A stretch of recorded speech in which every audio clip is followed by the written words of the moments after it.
اسلام کا جو نیا سال شروع ہوتا ہے وہ محرم سے شروع ہوتا ہے، اور یہ محرم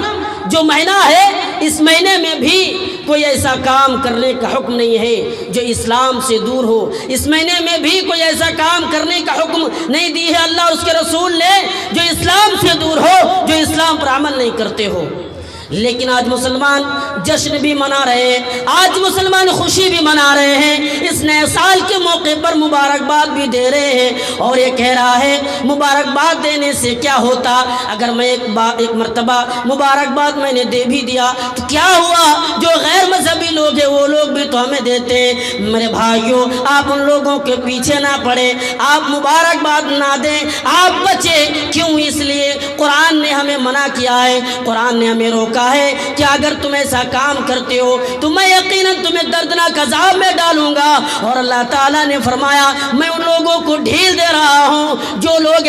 اس جیسے کاموں میں مبتلا ہو جاتے ہیں۔ اللہ فرماتے ہیں وَلَا يَحْسَبَنَّ الَّذِينَ كَفَرُوا أَنَّمَا نُمْلِي لَهُمْ خَيْرٌ لِأَنفُسِهِمْ۔ اللہ فرماتے ہیں اے برائی کرنے والوں، میں تمہیں ڈھیل دے رہا ہوں تاکہ تم اور برائی کرو اور برائی میں مبتلا ہو جاؤ، تاکہ میں کل قیامت کی دن وَلَهُمْ عَذَابٌ مُّهِينٌ، میں تمہیں عذاب میں ڈال سکوں، قیامت کی دن میں تمہیں دردناک عذاب میں ڈال دوں، اس لیے میں تمہیں ڈھیل دے رہا ہوں۔ مسلمانوں، تم برائی کر رہے ہو، اللہ تو ہمیں ڈھیل دے رہا ہے کہ اور برائی کرو اور نماز سے دور ہو جاؤ، نیا سال کا جشن مناؤ، مبارکباد دے دوں تاکہ قیامت کی دن اللہ تعالی ہمیں جہنم کے اندر ڈال سکے۔ کیوں؟ اللہ تو سب سے پہلے ہم سے یہ کہا کہ تم برائی نہ کرو، میں تمہیں انعام دوں گا، لیکن برائی کرو گے اور میری باتوں پر عمل نہیں کرو گے تو میں تمہیں اور دردناک عذاب میں ڈال دوں گا۔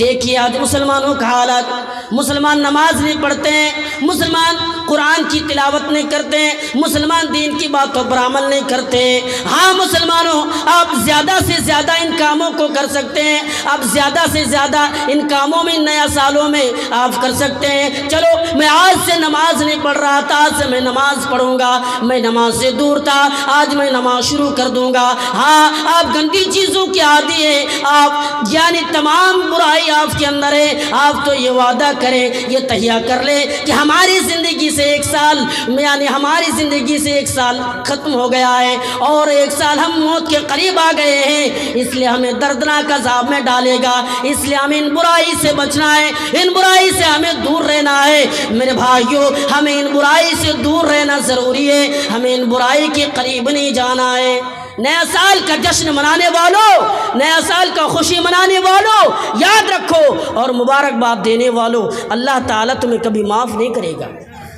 اللہ تعالی ہمیں دردناک عذاب میں ڈالنے کا وعدہ کیا ہے، یہ اللہ رب العالمین کا وعدہ ہے کہ میں اس انسان کو دردناک عذاب میں ڈالوں گا جو برائی پہ اتر آئے، جو برائی کرے، جو برائی پہ برائی کرتے رہے، میں ان لوگوں کو دردناک عذاب میں ڈالوں گا۔ اور اللہ تعالیٰ نے کیا کہا کہ جو انسان کسی قوم کی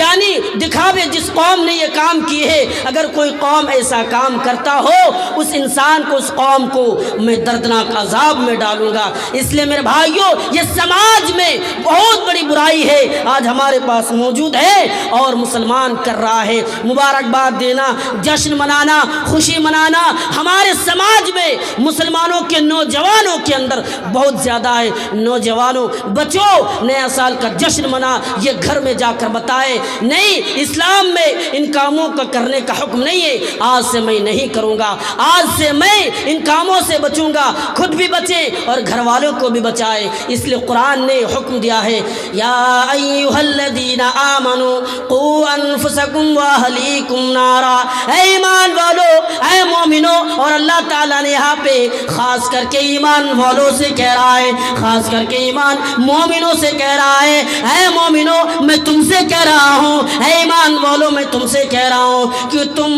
خود جہنم سے بچو اور اپنے گھر کے لوگوں کو بھی بچاؤ، جو جا رہا ہے، جو برائی کر رہا ہے، تم خود بچو اور ان لوگوں کو بھی بچاؤ۔ اس لیے مومنوں، مسلمانوں، آپ بچے اور گھر کے لوگوں کو بھی بچائیے، ان برائی سے بچنے کی کوشش کریں۔ نہ آپ خود نیا سال کا مبارکباد دے، نہ کسی کو یہ حکم دے کہ آپ دیں، بلکہ کوئی دے رہا ہے تو آپ اسے روکیں۔ آج دیکھیے فیس بک کے اندر، واٹس ایپ اور اسٹیٹس میں بہت زیادہ مبارکباد دے رہے ہیں، اور میں کئی دنوں سے دیکھ رہا ہوں کہ مبارکباد بہت زیادہ دے رہے ہیں کہ نیا سال مبارک ہو۔ مسلمانوں یہ کام نہ کریں، یہ سماج میں بہت بڑی برائی ہے، میں نے آپ کے سامنے بتایا۔ آئیے